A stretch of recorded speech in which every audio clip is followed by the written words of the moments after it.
Yang namanya zikr, kata beliau, zikrullah itu mighnatisul qulub, magnetnya hati. Zikir itu magnetnya hati, yang mana yajzibuha bi khassiyatihi min mawatin ghaflati ila awalimil ghuyub, yang mana dengan kekuatan magnet zikir itu bisa menarik kita dari tempat-tempat maksiat. Al-ifrat fil amri ayatun 'ala al-masir fihi ila at-tafriq. Ya.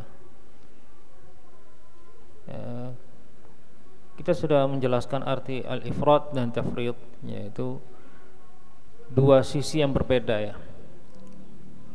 Dua sisi yang berbeda di dalam segala perkara, segala hal yang tidak baik. Ya, yang benar itu adalah tengah-tengah. Waja'alnakum ummatan wasata. Kata Allah Subhanahu wa taala, dan kami menjadikan kalian adalah umat yang tengah-tengah. Segala ajarannya itu tengah-tengah, bukannya begini, bukan begitu. Contoh umpamanya, dalam umat-umat yang dahulu ada yang menikah itu tanpa batas, diperbolehkan. Ada yang menikah hanya satu saja. Contoh nikah tanpa batas seperti kaum Yahudi itu nggak ada batasnya menikah.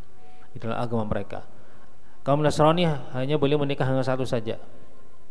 Agama Islam tengah-tengah, ya boleh lebih dari itu, tapi ada batasnya. Nah, ini contoh dari tengah-tengah. Jadi kita ini umat Islam, umat Nabi Muhammad SAW itu dijadikan umat yang ajaran itu tengah, ya, nggak seperti umat-umat yang lainnya. Berbeda dengan umat-umat yang lainnya. Adapun juga ya, itu juga sabda Rasulullah SAW, khairul umur awsatuhu aw awsatuhu aw kama qala Rasulullah SAW, sebaik-baiknya segala sesuatu atau segala perkara itu jalan tengah, yang ambil tengah-tengahnya. Adapun juga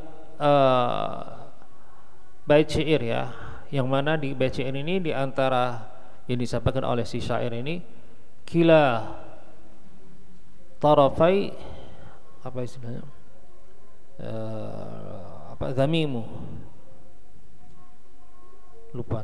Pokoknya intinya segala sesuatu itu ujung, ya, dua ujung yang dari sisi sana dan sisi yang sebelah satunya itu tidak baik. Kila apa tarafai, apa aja lupa ya, ada satu kata yang kurang. Itu zamimu, kila tarafai. Berarti yang benar itu jalan tengah-tengahnya. Al-ifrat dan tafrid kita sudah menjelaskan. Ifrat itu sesuatu yang berlebihan, tafrid sebaliknya sesuatu yang sangat berkurang. Ya, seperti yang kita menjelaskan dalam masalah wudu. Wudu 3 kali sunnahnya, melebihi 3 kali itu namanya ifrat. Kurang dari 3 kali itu namanya tafrid. Ya, menjalankan sesuatu dengan dengan cara yang berlebihan, melebihi batas, itu namanya ifrat. Sebalikannya tafrid, orang yang selalu mencurigai, ya istri ya selalu mencurigai istrinya, ya di mana-mana ya diikuti, disadap sampai HP-nya sampai dianu, ini ifrat, berlebihan. Tafrid itu dibiarkan saja, bicara sama siapa saja, pergi kemana saja, nggak ada pengawasan sedikit pun, nggak pernah. Nah, dua-duanya tidak baik. Yang baik tetap ada pengawasan, tapi yang tengah-tengah, jangan terlalu berlebihan, ya, sehingga orang ini merasa terdesak, merasa apa istilahnya itu tidak memiliki privasi, ya, gini nggak boleh, itu nggak boleh, itu terlalu diawasi berlebihan. Ini contoh dari sisi lain lagi yang dilepas itu sama sekali tanpa pengawasan. Nah, ini namanya tafrid. Jadi ada dalam segala sesuatu ada ifrat, ada tafrid, dua-duanya tidak baik. Kata beliau di sini, al-ifratu fil amr, berlebihan di dalam menjalankan sesuatu, ayatun 'alal masir fihi la tafrid, ini suatu tanda bahwa saya ujung-ujungnya nanti dia akan ke sisi yang kedua, yaitu sisi dia akan membiarkan hal ini atau mengabaikan, atau yaitu tadi itu tidak menjalankan sesuai dengan, ya karena tadi itu dia melampaui batas, nanti ujung-ujungnya justru malah sama juga apa istilahnya ya. Jadi tidak menjalankan dengan baik. Tidak menjalankan dengan baik. Nah, kita sudah menjelaskan masalah wudu, yang mana Rasul menjelaskan dalam masalah wudu itu faqad asaa au zalam. Yang bertambah, faman zada au naqasa, siapa yang menambah lebih dari 3 kali ataupun juga yang mengurangi dari 3 kali, faqad asaa au zalam. Asa tidak berbuat sesuatu yang baik, melebihi. Zalam menzalimi wudu itu dengan mengurangi haknya. Dua-duanya tidak baik.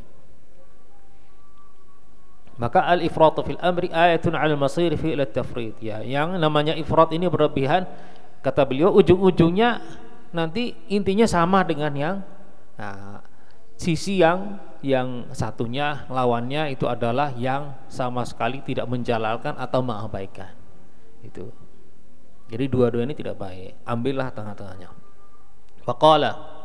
Nah, kemudian setelahnya man madahaka 'inda ridaihi bima laysa fika dhammaka la mahalatan 'inda ghadabihi 'alaika bima laysa fik. Nah, sehingga beliau menyampaikan bait syair, baita syair, idza anastu min khillin jafaan fala ajfu wa in huwa qad jafani walakin ufariqhu birifqin wa umsiku an tarawuhi lisani. Ya, kita bahas dulu yang sebelumnya bait syair ini. Ucapan beliau, mamadahaka 'inda ridaihi bima laysa fik dhamma kalam halata 'inda ghadabihi 'alaika bima laysa fik. Siapa orang yang memujimu dengan hal-hal yang tidak ada padamu, ketika orang ini di dalam keadaan senang. Nah, ini sesuatu hal yang penting yang harus kita mengetahui, ya. Janganlah kita sampai kita memuji orang. Kalau masalah bercanda itu lain lagi. Tapi kalau serius, memuji orang dengan pujian-pujian yang tidak ada pada orang itu enggak boleh. Al-alim, al-allamah, ya, al-habr, al-bahr, al-qutub. Dari mana Anda memuji ujian ini? Anda yakin pasti orang ini alim, allamah, habar?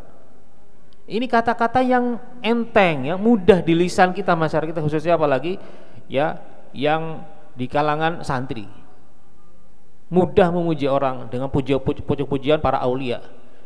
Orang zaman dahulu itu memuji orang itu jika memang sifat itu ada pada dirinya.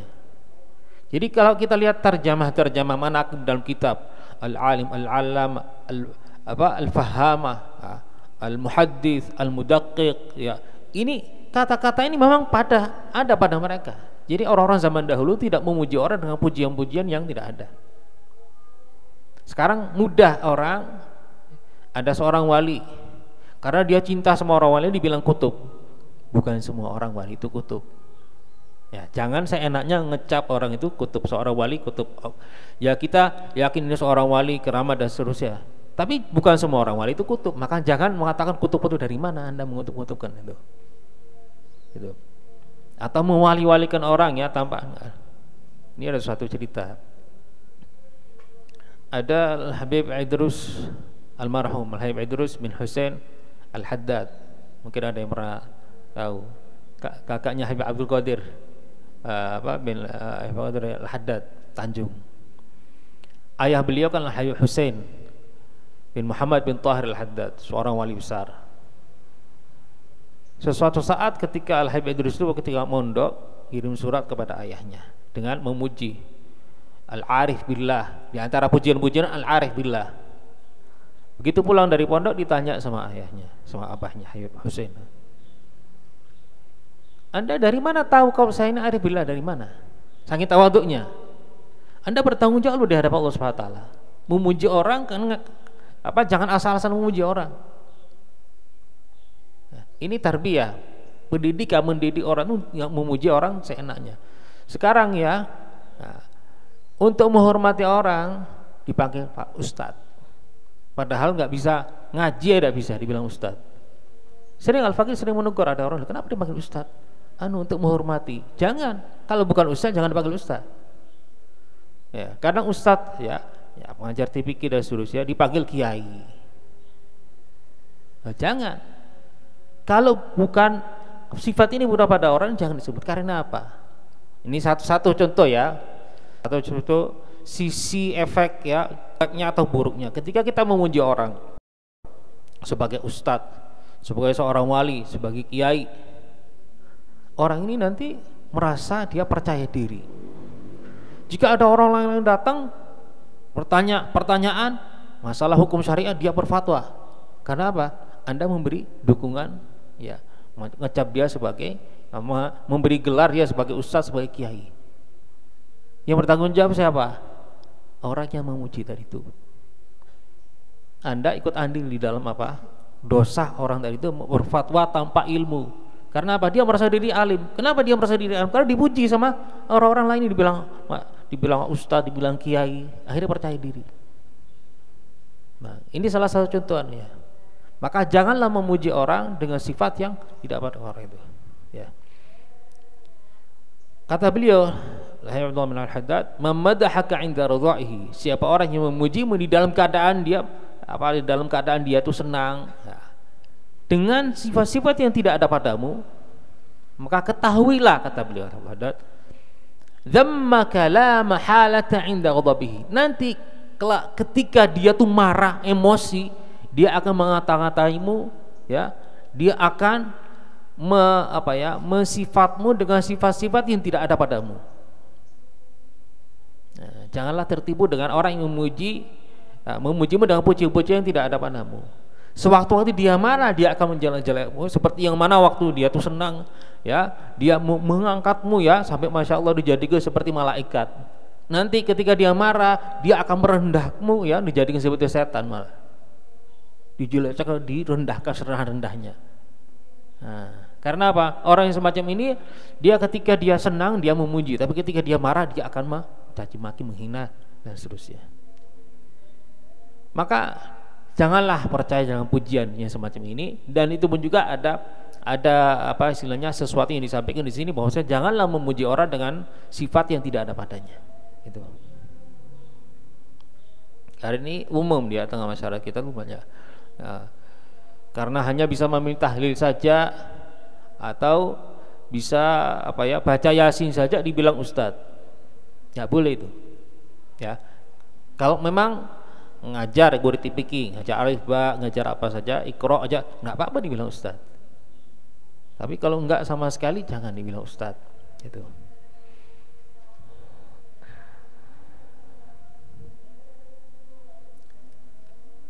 Lalu kemudian ada bait syair di sini, "Idza anastu min khillin jafaan fala ajfuhu, fala ajfu wa in huwa man jafani."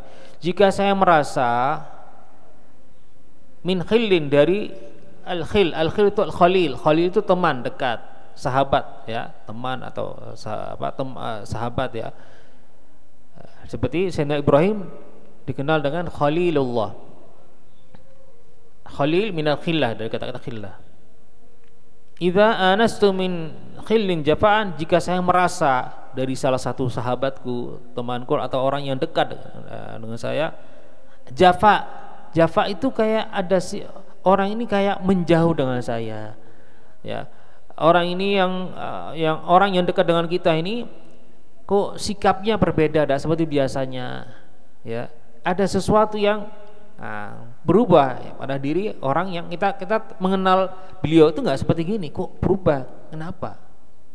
Maka fala ajfu, maka saya jangan sampai saya, maksudnya kata beliau, saya tidak ini baca Irian saya kalau beliau, fala ajfu, saya tidak membalas dengan perbuatan yang sama. Dia menjauh dari saya menjauh juga, ya.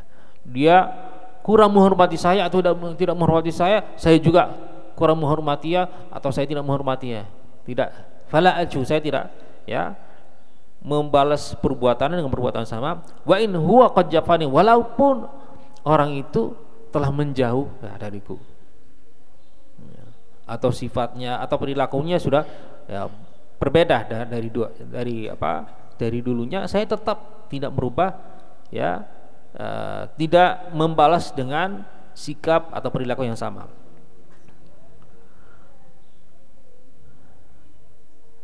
Walakinni ufariquhu birifqin. Akan tetapi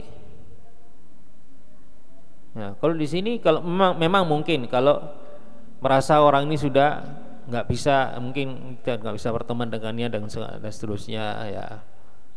Ya, jika mungkin tidak bisa diperbaiki, ya sudah, kita menjauh saja.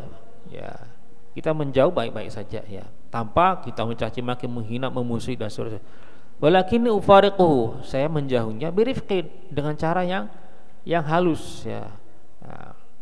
Maksudnya ya hanya meninggalkan saja. Jika memang tidak bisa diperbaiki hubungannya, sudah kita tinggalkan saja. Gak usah kita memusuhi, gak usah kita membalas ya perilaku yang buruknya dengan keburukan.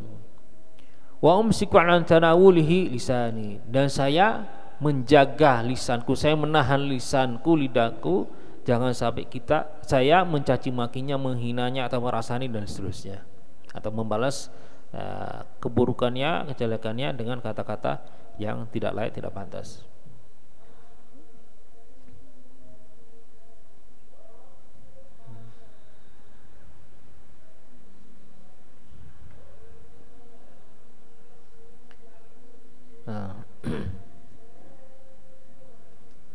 Baik, lalu kemudian setelah itu waqala radhiyallahu anhu, az-zikru lillahi mighnatisul qulub yajlibuha bi khassiyatihi min mawatinil ghaflati ila awalimil ghuyub. Yang namanya zikir, kata beliau, zikrullah itu mighnatisul qulub, magnetnya hati. Zikir itu magnetnya hati, yang mana yajzibuha bi khassiyatihi min mawatinil ghaflati ila awalimil ghuyub, yang mana dengan kekuatan magnet zikir itu bisa menarik kita dari tempat-tempat maksiat atau ke alam maksiat ya, atau ke dunia maksiat.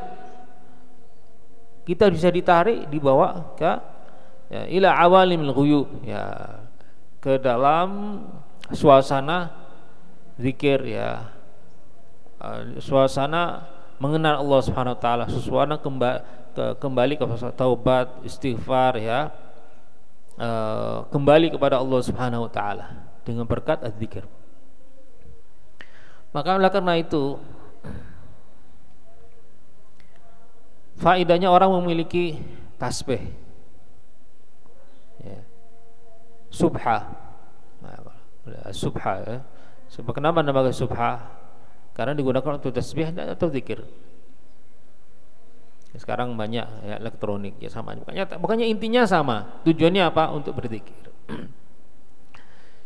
Itu kata para ulama, subha itu kalau dibawa, orang membawa subha itu ada pahalanya sendiri. Bawa saja, ada pahalanya sendiri. Ada keutamaannya. Apa keutamaannya? Di antara keutamaannya, di antaranya tasyabbuh bis salihin. At-tasyabbuh bis salihin, merupai orang-orang saleh.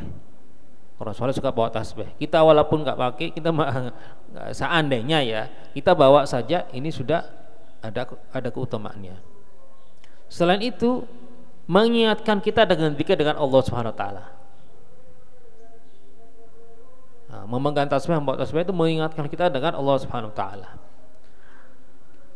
Dan sehendaknya kalau kita punya tasbih, itu benar-benar digunakan, dipakai. Jangan dibuat seperti pajangan saja ya.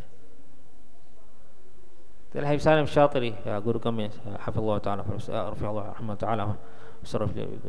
amin, beliau menyampaikan sebagian orang memiliki tasbih, kata beliau, tasbihnya itu lapar, memiliki tasbih yang lapar, nggak pernah dikasih makan zikir, disimpen toh. Jadi kalau punya tasbih dikasih makannya tasbih apa? Zikir. Nah, sehingga selalu ya. Nanti kalau hari kiamat jadi saksi. Salah satu saksi ya yang aku bersaksi di hadapan Allah Subhanahu wa taala, bisa membantu kita, menolong kita, mensyafaati kita, itu segala sesuatu yang menyaksikan ibadah kita, di antaranya ya sejadah kita, tasbih kita, itu juga bisa bersaksi di hadapan Allah Subhanahu wa taala.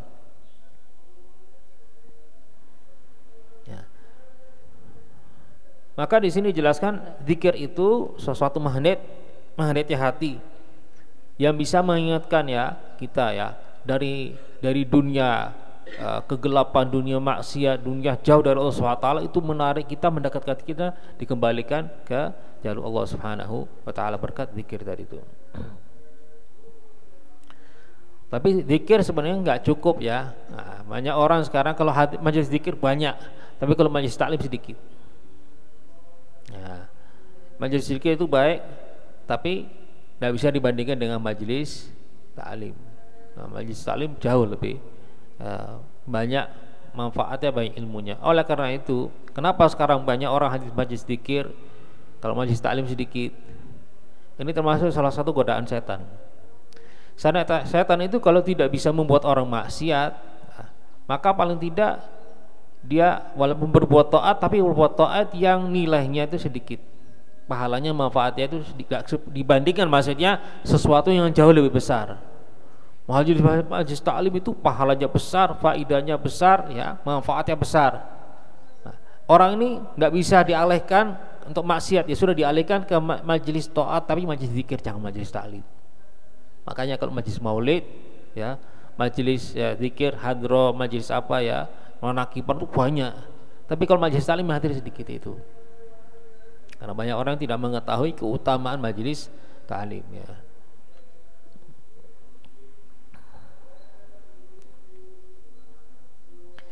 Lalu kemudian setelah itu, وقال لا يطمع في بلوغ الآمال والأوطار من لم يوطن نفسه على ركوب الأهوال والأخطار. Tidak akan la yatma' fi bulugh al-amal wal-awtar, jangan berharap orang yang ingin mendapatkan ya berangan-angan yang mendapatkan hal-hal yang apa ya, ingin mencapai kemana atau mendapatkan meraihkan sesuatu hal-hal yang besar. Man lam yuwattin nafsu ala rukubil ahwal wal akhtar, bagi orang yang tidak membiasakan dirinya untuk berjuang, atau maksudnya siap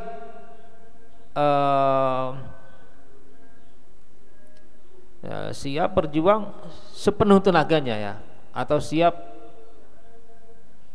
menantang segala hal yang ada di dalam perjalanannya, hal-hal yang berat, cobaan-cobaan apapun itu, semuanya harus siap menghadapi tantangan-tantangan itu. Kata beliau, maka tidak akan atau jangan berharap orang ya ingin meraihkan hal-hal yang besar jika tidak siap untuk menghadapi tantangan-tantangan. Intinya begitu. La yatma'u fi bulughil amal wal utar man lam yunafsu ala rukubil ahwal wal akhtar, bagi orang yang tidak membiasakan dirinya untuk menghadapi hal-hal yang besar, cobaan-cobaan yang besar, ujian-ujian yang besar gitu. Semakin ujiannya semakin besar, cobaan semakin besar, maka itu pahalanya semakin besar, derajatnya semakin tinggi di sisi Allah Subhanahu wa taala. Ya, gambarnya ringan, yang gampang begini. Orang sekolah, kalau kita dalam sekolahan ya, ujiannya anak SD beda dengan ujiannya SMP. Nah, SMP juga kelas 1, kelas 2, 3 kan beda-beda. SMP, SMA beda, SMA sama kuliah beda ujiannya. Semakin tinggi ya kelasnya, ujiannya semakin berat, semakin besar. Sama pun juga dalam kehidupan begitu.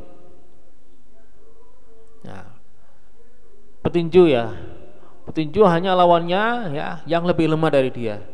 Ya nggak bisa dipuji petinju semacam ini. Harus melawan selalu naik terus ya. Naik derajat terus ya, menghadapi lawan-lawan yang kuat ya, sepantara bahkan lebih kuat lagi, agar supaya diuji kekuatan dan kehebatan si petinju tadi itu ya. Kalau petinju sama ya yang lebih kecil, badan yang lebih kecil, yang jauh usianya lebih kecil, nggak bisa dibilang petinju yang hebat. Maka harus siap untuk menghadapi berbagai macam ya tantangan, ujian, cobaan. وقال لا ينبغي للعاقل أن يخاطب الجاهل الذي يظن بنفسه العقل أصلا، فإنه إن خاطبه على مقتضى عقله كان مضيعا للعقل مستهينا من فضله.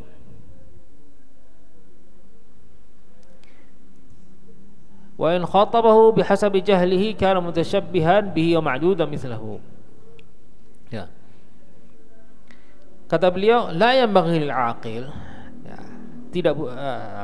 tidak boleh bagi seorang yang berakal berbicara kepada orang bodoh alladzi yadhunnu bi nafsil aql aslan.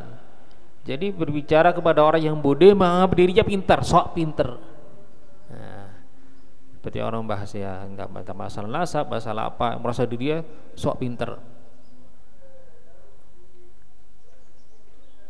Dan biasanya rata-rata ya orang yang merasa diri sok pintar karena kesombongan, karena hasud. Di antaranya itu karena itu.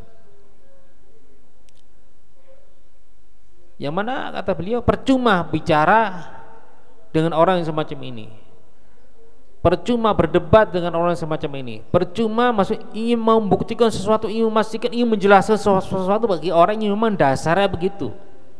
Beda dengan orang yang bodoh, orang nggak tahu, yang masih sekiranya bisa diarahkan, bisa kasih tahu begini loh, nah, ya hukumnya begini, ayat Quran dalilnya begini, hadisnya begini, kata para ulama gini, sehingga yang awalnya nggak tahu dia tahu, bisa percaya. Tapi kalau orangnya sudah dasarnya nggak bisa menerima kebenaran, percuma. Jangan kita istilahnya bahasa kita nggak usah diladeni, sudah percuma. Kita bawa kitab sebanyak apapun ya, kita menyiapkan hadis sebanyak apapun, seluruh kitab hadis di dunia ditaruh di hadapannya, ditunjukkan semua, diperlihatkan dalil-dalil, kan nggak akan percaya, percuma. Orang yang semacam ini percuma. Apa kata Imam Syafi'i? Nazartul alima fa ghalabtuhu. Saya, kata Imam Syafi'i, berdialog dengan seorang ulama, saya bisa mengalahkan orang ulama. Ya, ilmiah maksudnya, secara ilmiah ya. Wa nadhartul jahil fa ghalabani. Lalu kata beliau, lalu kemudian saya berdialog dengan orang yang bodoh, saya kalah. Imam Syafi'i kalah. Karena apa? Gak bisa dialog sama orang yang bodoh, itu gak bisa. Dikasih tahu ini, kasih tetap gak bisa. Ini ya repot. Ya, jadi kalau sudah ada orang semacam itu, kalau ada orang kita bisa ngasih tahu yang kebenaran begini-begini, ternyata nggak bisa, ya sudah biarkan. Berarti ini orang sok pintar, nggak mau tahu kebenaran. Percuma, nggak usah diladeni. Kita menghabiskan waktu, buang waktu saja. Mendingan kita waktu itu dimanfaatkan untuk hal-hal yang lainnya. Gitu. Maka kata beliau, fa'innahu in khatahu ala muqtada aqlihi, jika orang ini berbicara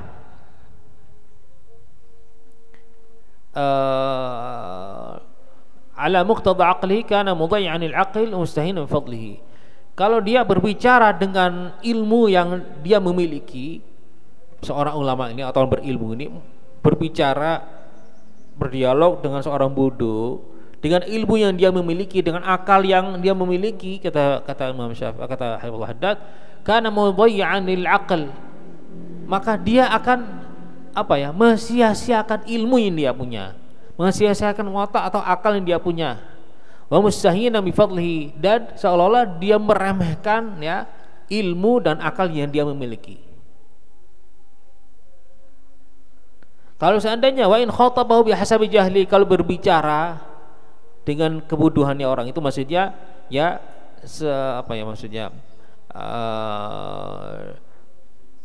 berbicara tadi itu berbicara dengan ilmu yang dia memiliki. Sekarang berbicara dengan sesuai dengan wataknya orang yang ada di hadapan ini tadi itu.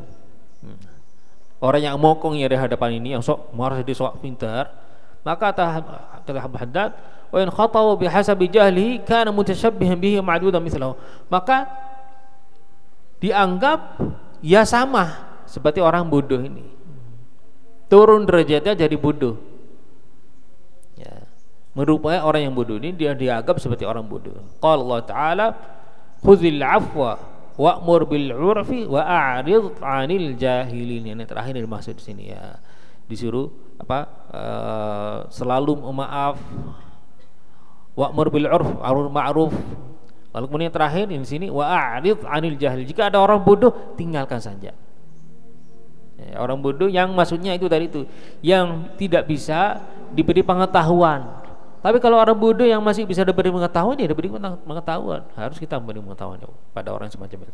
Tapi kalau orang ini sudah tidak bisa diberi pengetahuan, maka tidak usah, ya, tidak usah kita meladeni, biarkan saja. Inilah yang dinamakan oleh para ulama jahilul murakkab. Ada jahil kebodohan dua macam. Ada jahil basit. Jahil basit itu jahil yang maksudnya kebodohan yang gampang, yang mudah. Gampang kenapa gampang? Bisa diberitahu, bisa diajarkan, ya. Kemudian bisa menerima. Kebodohannya karena dia tidak tahu. Tapi yang kedua ini enggak. Kebodohan yang al-jahil murakkab.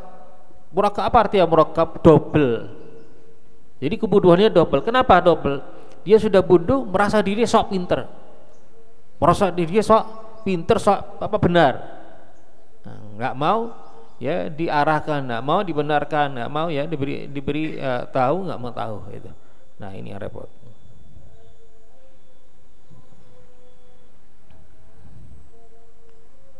Wa qala man ardaka bima yadurruka fi dinik kal mudahanati laka wa 'adam an-nush wa at-tafsir bi'ib fa huwa laka adu. Wa in kanat nafsuka tamilu ilaihi min haitsu طبعها وهواها وهو كالطعام اللذيذ الملائم فيه السم النافع فيه السم الناقع. Kata Habib Haddad, man ardaka ma yadurruka fi dinik, siapa orang yang membuat Anda merasa senang, ya, tapi dengan sesuatu yang menyebabkan madarat di dalam agamamu.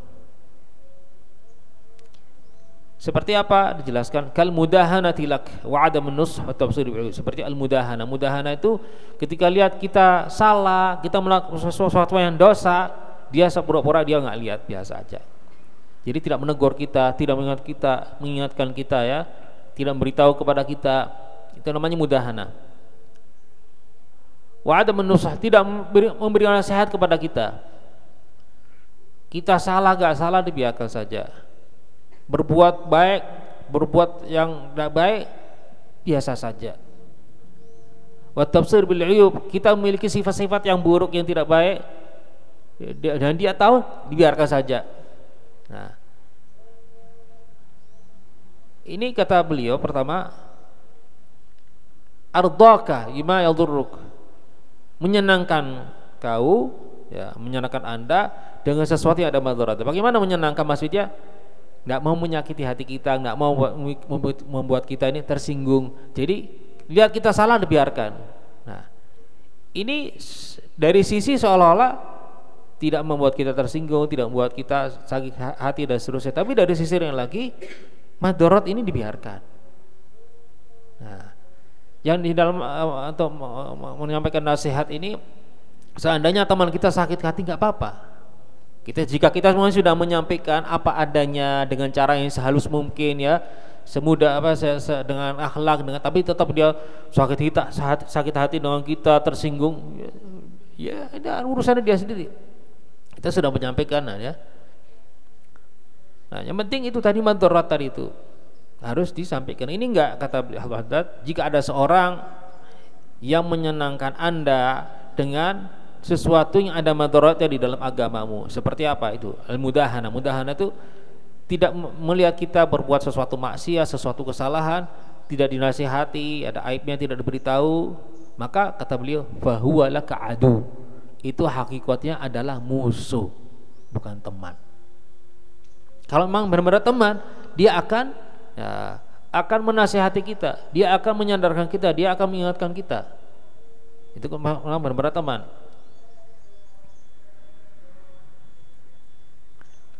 Wa in kanat nafsuka tamilu ilaihi min haitsu tab'iha wa hawaha. Walaupun orang atau teman tersebut tadi itu kita senang dengannya karena dia baik, ya. Orangnya tuh enak, diajak bicara, teman yang baik dengan kita dan seterusnya. Walaupun jangan tertipu dengan itu, kata Habib Haddad. Karena ibaratnya, kata Habib Haddad, orang yang semacam itu, teman yang semacam itu, bahwa Katta'am al-ladhidh al-mula'im, seperti makanan yang enak, ya, yang lezat, ya, yang cocok dengan selera kita, sesuai dengan selera kita. Akan tetapi, namun apakah fihi summun naqih, akan tetapi di dalamnya ada racun yang sangat mematikan. Nah, jadi teman yang semacam ini itu bukan teman. Hakikatnya bukan teman. Kalau teman dia pasti dia memperdulikan kemaslahatan kita itu. Ya, terutama masalah maksiat, ada suatu maksiat kita melakukan sesuatu pelanggaran dia akan memberitahu kepada kita. Ada akhlak yang harus diluruskan, diingatkan. Ada mungkin sunnah-sunnah yang kita meninggalkan, diingatkan. Kita sholat seringkali sholat nggak sholat berjamaah atau nggak sholat qobliyah ba'diyah, diingatkan kan. Sholat dijaga, sholatnya berjamaah, qobliyah ba'diyahnya emang nggak sholat itu. Apalagi kalau santri gitu. Maka ini harusnya disampaikan. Sebalikannya, waman askhataka bima yanfa'uka fi dini, siapa orang yang membuatmu marah atau tidak suka dengannya, tapi dengan sesuatu yang sesuatu yang sifatnya bermanfaat di dalam agamamu. Bima yanfa'uka fi dinik, mithlu tanbih 'alal 'uyub, seperti orang yang memberitahu kepadamu beberapa aib-aib yang ada pada dirimu. Wan naqais allati huwa fik, kekurangan-kekurangan yang ada pada dirimu. Orang yang semacam ini secara umum biasanya kita nggak suka. Ini itu namanya sifat manusiawi. Nggak suka diberitahu kekurangan yang ada pada diri kita. Tapi harus kita meyakini bahwasanya ini sesuatu hal yang pahit yang harus kita menerima, seperti obat yang tidak enak tapi untuk kemaslahatan kita. Kita melihat sisi dari sisi itu. Dan sesuatu contoh lain lagi begini ya. Ibaratnya aib yang ada pada diri kita yang kita membiarkan, seperti namanya ada sesuatu noda di wajah kita. Kita habis makan ada noda wajah kita. Atau mungkin di baju kita. Noda yang tidak enak dipandang, dilihat. Lalu kemudian kita keluar dari rumah tidak mengaca. Nah, ada orang yang datang kepada kita ngasih tahu kepada kita, di bajunya ada kotoran ini. Kira-kira kita terima kasih atau enggak? Jadi terima kasih. Oh iya, terima kasih ya. Karena enggak ngaca tadi, enggak tahu kalau ada kotoran semacam ini. Nah, karena diberitahu ada orang yang melihat, akhirnya dihilangkan. Nah, seharusnya berterima kasih gitu. Inilah ini masuk dalam hadis al-mu'minu mir'atu akhil mu'min. Seorang mukmin ibaratnya seperti sebagai cermin bagi sesama saudara mukmin. Karena apa? Dia melihat kekurangan yang ada pada orang lain lagi, maka dia lihat kekurangan ada pada diri saya enggak. Kalau ada, seharusnya saya juga menghilangkan hal semacam ini ya, melengkapi diri dengan hal yang tidak dimiliki oleh. Ataupun juga begitu, saling menasehati. Ini juga ya, cermin juga bisa diartikan saling menasehati itu tadi itu. Itu seperti orang nggak tahu aibnya sendiri karena nggak ngaca. Maka kaca cerminnya ini adalah sahabat atau teman kita atau orang yang menasehati kita tuh. Contohnya lagi begini, ibaratnya nasihat itu seperti begini. Orang yang jalan lalu kemudian di depannya ada lubang. Ada orang kata, hati-hati ada lubang di depan. Jangan melanjutkan. Nah, kalau Anda jalan berapa langkah lagi akan jatuh ada lubang di situ. Maka kita akan berterima kasih atau tidak? Seharusnya kita terima kasih karena menyelamatkan kita. Orang yang menasihati kita begitu. Kalau kita marah, ibaratnya seperti itu, ada lubang kita kasih tahu, kita malah marah. Tetap kita jalan, ya, nggak peduli. Akhirnya malah kita yang jatuh di situ. Maka itu nasihat ini sesuatu mungkin yang tidak enak bagi diri kita, akan tetapi harus kita menerima ya sesuatu pahit seperti obat untuk kemaslahatan dan manfaat kita. Kita lihat sisi baiknya. Ini bagi kita ini. Kalau orang-orang para ulama, para aulia yang sudah tinggi derajatnya, mereka senang. Ada orang yang masih memberitahu kepada mereka aibnya, mereka senang.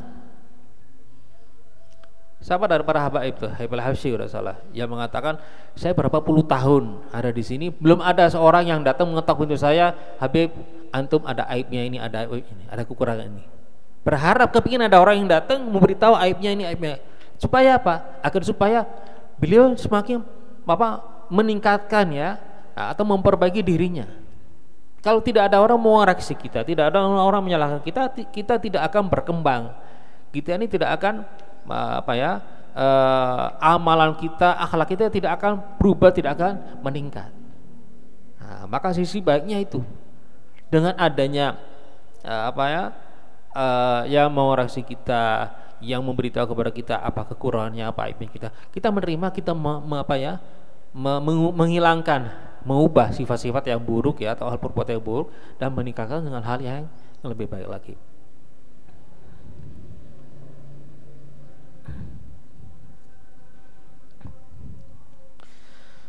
Lalu kemudian ya, maka ya tadi ya, orang yang yang membuatmu marah atau tidak suka dengan sesuatu yang sifatnya bermanfaat di dalam agamamu, seperti orang yang mengingatkan kita atau tentang sesuatu aib yang ada pada diri kita, kekurangan-kekurangan ada pada diri kita, maka fahuwa laka waliyun wa in karihtahu, maka itu adalah benar-benar sahabat ya.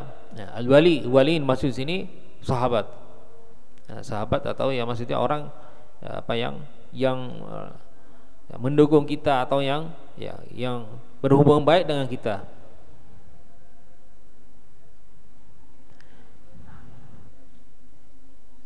Wa in karihtahu bi tab'ik, walaupun secara hati kamu tidak suka dengan orang ini. Tidak suka karena apa? Suka atau menegur kita atau mengoreksi kita dan seterusnya, tapi untuk demi kemaslahatan kita. Jadi bukan semua orang membenci kita, bukan semua orang yang memberitahu kita atas aib-aib dan kekurangan yang ada pada kita. Itu bukan semuanya berarti membenci kita, bukan. Ada yang membenci, ada, tapi ada yang enggak. Ada yang maksudnya agar supaya kita ini menjadi lebih baik lagi gitu.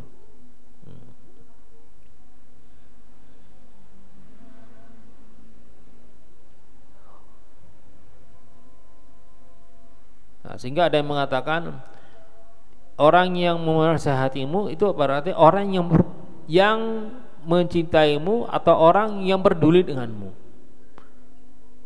Kalau tidak peduli denganmu, tidak akan menasihatimu. Itu. Ini menunjukkan kepeduliannya ya, padamu. Wamathaluhu, dan contohnya orang yang semacam ini kata Allah, kaddawa al-mur, seperti obat yang pahit, alladzi yakunu fi dhimnihi al-afiyah wasyifa, yang mana dengan mengonsumsi obat yang semacam ini, obat ini mengandung ya kesehatan dan kesembuhan. Nah, menyebabkan kita ini menjadi lebih baik gitu.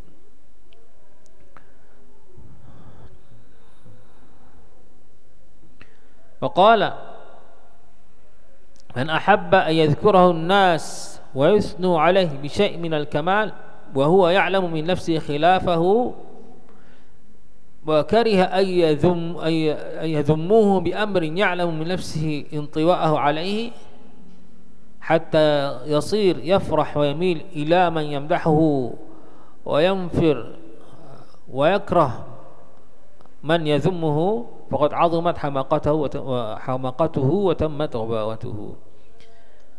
Siapa orang yang ahabba yadhkurun nas, suka dipuji oleh orang lagi, orang siapa orang yang suka dipuji ya oleh siapapun ya, oleh orang-orang wa yusnu alaihi bi syai'in minal kamal,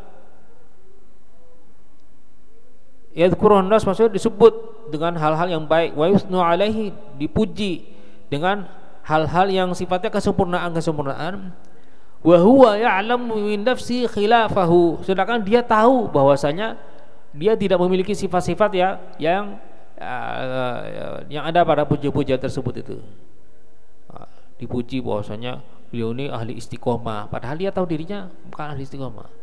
Dipuji bahwasanya ahli qiyamul lail, padahal bukan ahli ibadah. Dipuji ahli zikir, padahal dia bukan ahli zikir ya.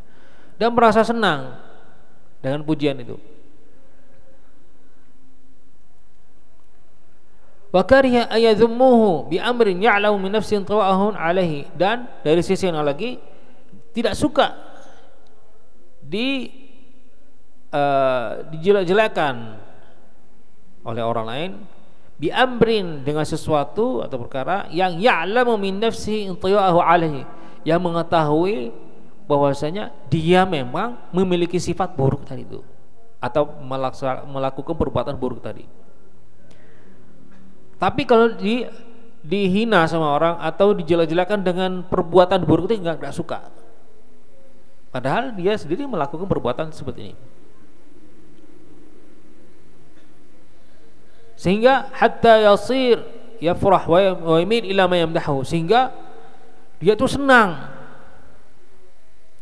dan lebih condong kepada orang yang memuji, orang-orang yang memuji dia dengan sifat-sifat yang tidak dimiliki tadi. Dari sisi lagi dan sebalikannya, dia tidak suka, ya, maka benci kepada orang-orang yang menghinanya atau menyebutnya dengan sifat-sifat yang ada pada dirinya. Maka kata ahli hadats, orang yang semacam ini faqad 'azumat hamaqatuhu wa tammat ghabawatuhu. Orang yang sangat bodoh, sudah saya ini dijelaskan oleh ahli hadats, yang sangat bodoh dan sudah sampai ke puncak kebodohan. Karena apa? Dia sudah dipuji dengan hal yang tidak ada pada dirinya. Anda tahu Anda tidak memiliki sifat ini, kenapa Anda sampai menyukai orang yang memujimu tadi itu? Sedangkan padahal ini kan nggak benar, pujian nggak benar pada dirinya. Sedangkan hal yang ada benar-benar ada pada dirimu, ketika disebut sama orang lain, Anda justru malah membenci orang itu. Nah, maka orang semacam ini kalau hadats itu sudah sangat bodoh sekali dan sampai ke puncak kebodohan.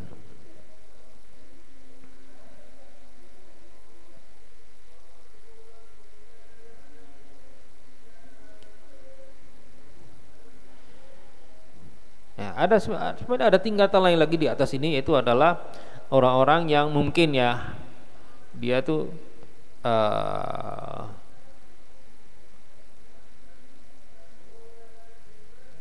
mungkin ada yang membencinya dia atau mencaci maki dan seterusnya, dia mungkin merasa nggak suka, tapi dia bersabar, ya bersabar. Ini kalau masih sifat-sifat yang mungkin tidak ada pada dirinya ya. Tidak ada dirinya, dia bersabar ya. Di atas itu lagi ada yang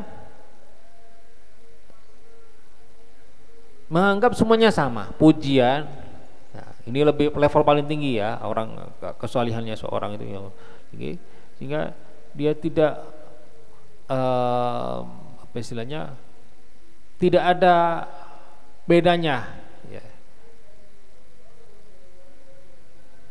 Tidak ada bedanya bagi orang yang semacam ini antara orang yang memujinya dan orang yang mencaci maki. Dianggap semuanya sama. Ini sudah derajat tinggi. Seperti Al-Habib Ali bin Muhammad Al-Habsyi dalam salah satu syair yang mengatakan, sawa'un indi madhuhu wa hija'uhu, kata beliau, bagi saya semua sama aja. Orang yang memuji saya sama orang mencaci maki saya sama aja. Nah, jadi tidak akan berubah ya, tidak ada sesuatu yang berubah pada diri beliau radhiyallahu anhu. Kalau ada yang puji beliau senang, kalau ada yang benci beliau tidak senang, atau beliau sakit merasa sakit hati dan sebagainya, enggak sama sekali. Dianggap sama aja. Jadi yang memuji sama seperti yang membenci sama sahabat yang memuji itu.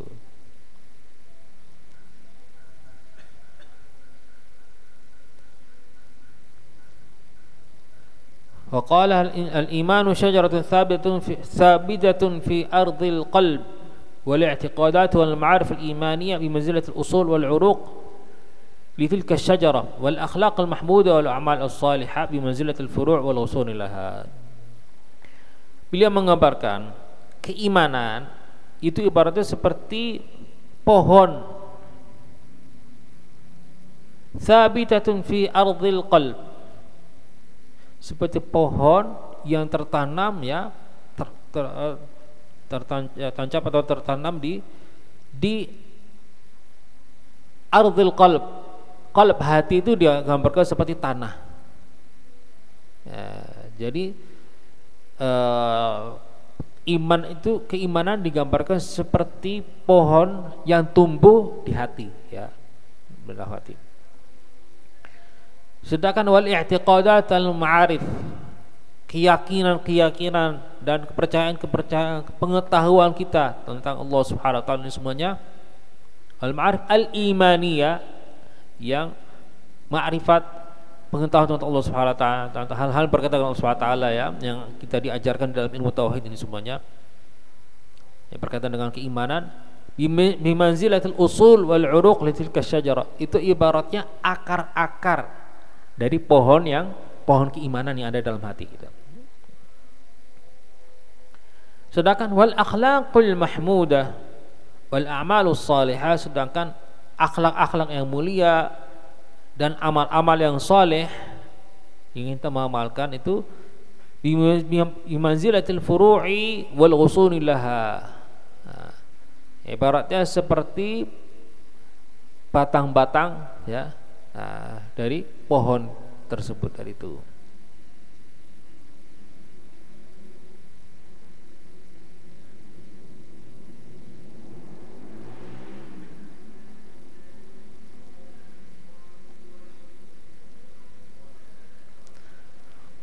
Berarti kalau orang, ya, tidak mempelajari ilmu tauhid, ya, akidahnya lemah, keyakinan lemah, otomatis berarti akarnya pohon ini tadi itu lemah. Ya, kalau akar pohon lemah ini tidak akan berkembang dan dikhawatirkan bisa apa? Bisa mati pohon ini tadi. Nah, sedangkan dijelaskan di sini, akar-akar ini semuanya dari apa? Ya, dari keyakinan kita, kepercayaan kita tentang Allah Subhanahu wa taala, tentang hal-hal yang berkaitan dengan keimanan ini semuanya. Lalu kemudian nanti akan bercambang, ya, batang-batang nanti bisa juga memiliki daun dan buah dan seterusnya. Hasil ini semuanya dari apa? Dari akhlak dan amal soleh ini tadi semua.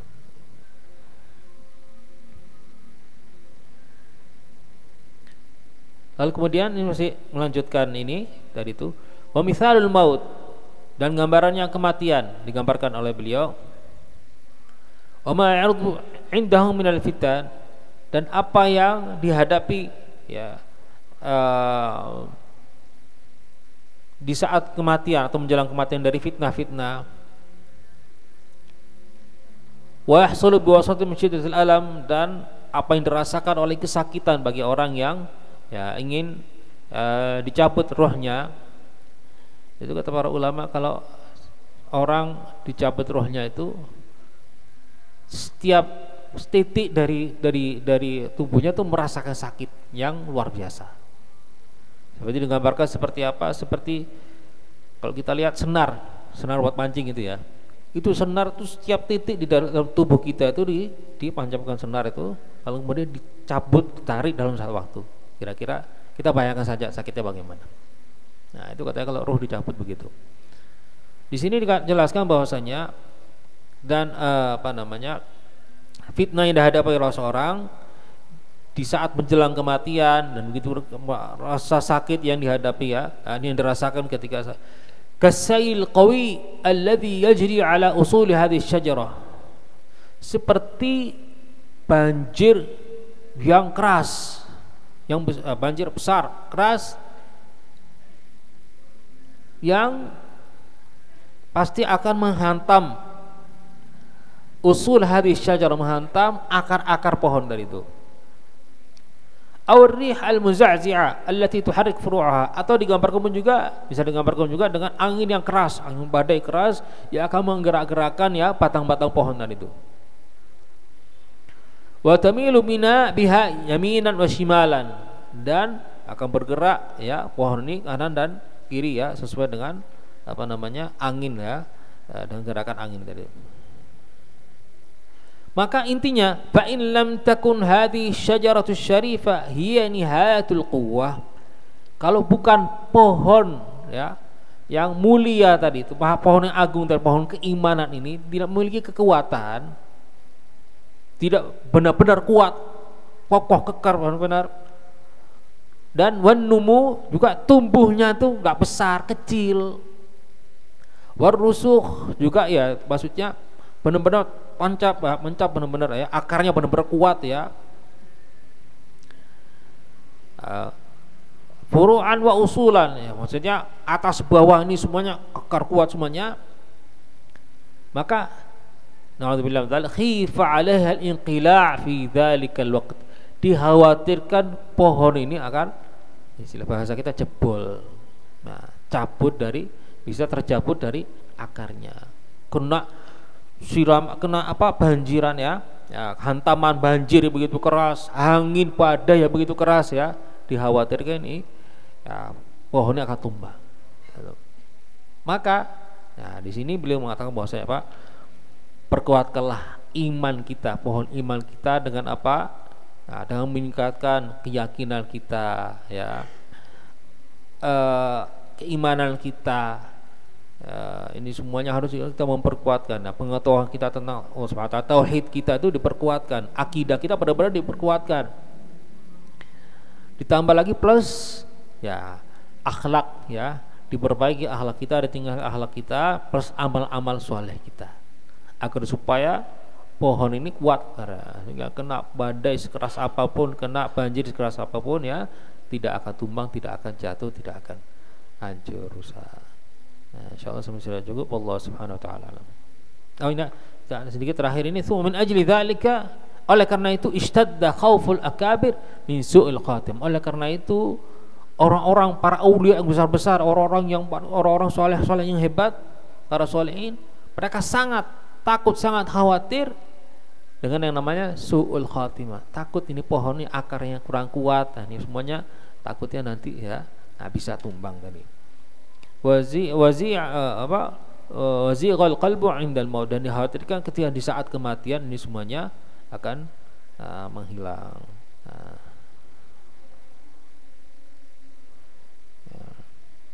Sebenarnya ada sambungannya, tapi cukup sampai sini saja. Seperti di sini jelaskan bahwasanya ya, hal-hal yang bisa merusakkan pohon ini apa? Keraguan ya, keraguan di dalam agama, di dalam keyakinan, di dalam akidah semua, dan maksiat ini semuanya. Nah, ini bisa menggerogoti dan bisa melemahkan ini semuanya. Nauzubillah min dzalik. Ya, Allah Subhanahu wa taala. Fatihah. Wa ila hadhihi al-Fatihah.